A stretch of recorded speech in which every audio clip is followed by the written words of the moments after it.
നമ്മൾ കടന്നു പോകുന്ന പ്രശ്നങ്ങൾ അത് എത്ര ഇരുൾ നിറഞ്ഞതാണെങ്കിലും എത്ര ശൂന്യമാണെങ്കിലും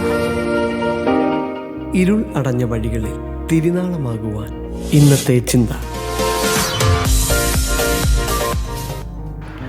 പ്രൈസ് ലോർഡ്. യെശയ്യാ പ്രവാചകന്റെ പുസ്തകം 42 അധ്യായത്തിലേക്ക് കടന്നു വരുമ്പോൾ അവിടെ പ്രവാചകനായ യെശയ്യാവിലൂടെ യേശുക്രിസ്തുവിൻ്റെ ശുശ്രൂഷകളെ പറ്റിയും കർത്താവ് ഭൂമിയിൽ വരുമ്പോൾ ചെയ്യുന്ന അത്ഭുത പ്രവൃത്തികളെ പറ്റിയും കർത്താവ് ചെയ്യേണ്ടതായിട്ടുള്ള ദൈവിക പദ്ധതികളെ പറ്റിയും പ്രവചന ആത്മാവിൽ രേഖപ്പെടുത്തിയതായിട്ടാണ് നമുക്ക് കാണുവാൻ കഴിയുന്നത്. അതിൻ്റെ 1-ാമത്തെ വാക്യത്തിൽ ഇങ്ങനെ കാണുന്നു: ഇതാ ഞാൻ താങ്ങുന്ന എൻ്റെ ദാസൻ, എൻ്റെ ഉള്ളം പ്രസാദിക്കുന്ന എൻ്റെ വൃതൻ, ഞാൻ എൻ്റെ ആത്മാവിനെ അവൻ്റെ മേൽ വെച്ചിരിക്കുന്നു, അവൻ ജാതികളോട് ന്യായം പ്രസ്താവിക്കും. സ്തോത്രം. യേശു കർത്താവിനെ കുറിച്ചാണ് ഇവിടെ പറഞ്ഞിരിക്കുന്നത്. ദൈവത്തിൻ്റെ ദാസനായി കർത്താവിനെ ഇവിടെ ചിത്രീകരിച്ചിരിക്കുകയാണ്.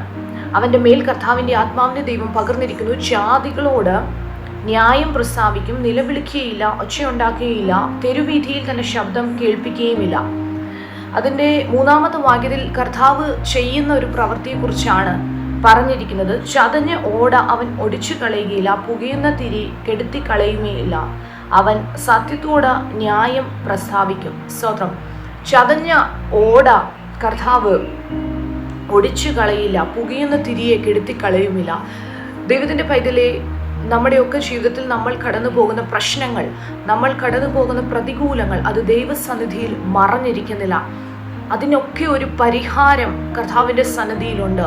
സ്തോത്രം. ചതഞ്ഞിരിക്കുന്ന ഒരു ഓടെ അത് കർത്താവ് ഒടിച്ചു കളയത്തില്ല, പുകയുന്ന തിരിയെ കെടുത്തി കളയത്തില്ല. എത്രയൊക്കെ പ്രതികൂലത്തിലൂടെ നീ കടന്നു പോയാലും, ഏതൊക്കെ പ്രതിസന്ധിയിലൂടെ നീ കടന്നു പോയാലും നിന്നെ നന്നായി അറിയുന്ന ഒരു ദൈവമുണ്ട്. നിന്റെ അവസ്ഥകൾക്ക് മാറ്റം വരുത്തുവാൻ, നീ ഇന്ന് കടന്നു പോകുന്ന സാഹചര്യത്തിൻ്റെ അകത്ത് ഒരു സ്തോത്രം ദൈവീക പ്രവൃത്തിയെ ഉളവാക്കുവാൻ കർത്താവിന് കഴിയും. സ്തോത്രം. യേശു കർത്താവിൻ്റെ പ്രവൃത്തികൾ, കർത്താവ് ഈ ഭൂമിയിൽ ചെയ്യേണ്ട കാര്യങ്ങൾ തന്നെയാണ് താഴോട്ട് വായിച്ചു വരുമ്പോഴും നമുക്ക് കാണുവാൻ കഴിയുന്നത്. ദൈവം, അതായത് യഹോവയായ ദൈവം അരുളി ചെയ്യുകയാണ്.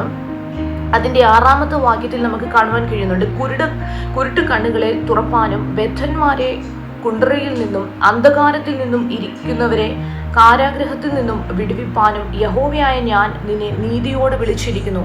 Praise Lord. ഇത് ദൈവം യേശു കർത്താവിനെ കുറിച്ച് പറഞ്ഞിരിക്കുകയാണ്. സ്തോത്രം. ഇതേ വാക്യം നമുക്ക് സുവിശേഷങ്ങളിൽ കാണുവാൻ കഴിയുന്നുണ്ട്. കർത്താവ് ആലയത്തിൽ ചെന്നിട്ട്, സ്തോത്രം, അവിടെ ഇരിക്കുന്ന ചുരുളെടുത്തു ഈ ഒരു ഭാഗം തന്നെയാണ് വായിക്കുന്നത്: കുരുട്ട് കണ്ണുകളെ തുറക്കുവാൻ, അന്ധകാരത്തിൽ ഇരിക്കുന്നവരെ, ബദ്ധന്മാരെ വിട്ടയക്കുവാൻ.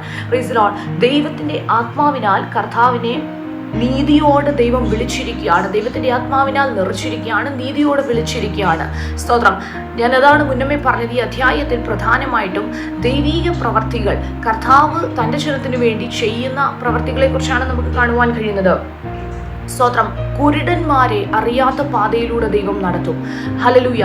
ഒരു കുരുടനെ കുറിച്ച് നോക്കുവാണെങ്കിൽ, കുരുടൻ ഒരിക്കലും സ്തോത്രം കാഴ്ചയില്ലാത്തത് കൊണ്ട് ഏത് പാതയിലൂടെ കടന്നു പോകണമെന്ന് അറിയത്തില്ല. പക്ഷേ അവിടെയും ദൈവീക കരുതൽ, ദൈവീക നടത്തിപ്പാണ് നമുക്ക് മനസ്സിലാക്കിയെടുക്കുവാൻ കഴിയുന്നത്. അതിൻ്റെ 16-ാമത്തെ വാക്യത്തിൽ പറയുന്നു: കുരുടന്മാരെ അവർ അറിയാത്ത വഴിയിൽ നടത്തും, അവർ അറിയാത്ത പാതകളിൽ അവരെ സഞ്ചരിക്കുമാറാക്കും.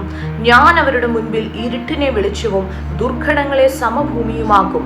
ഞാൻ ഈ വചനങ്ങളെ വിട്ടുകളയാതെ നിവർത്തിക്കും. ഹല്ലേലൂയ.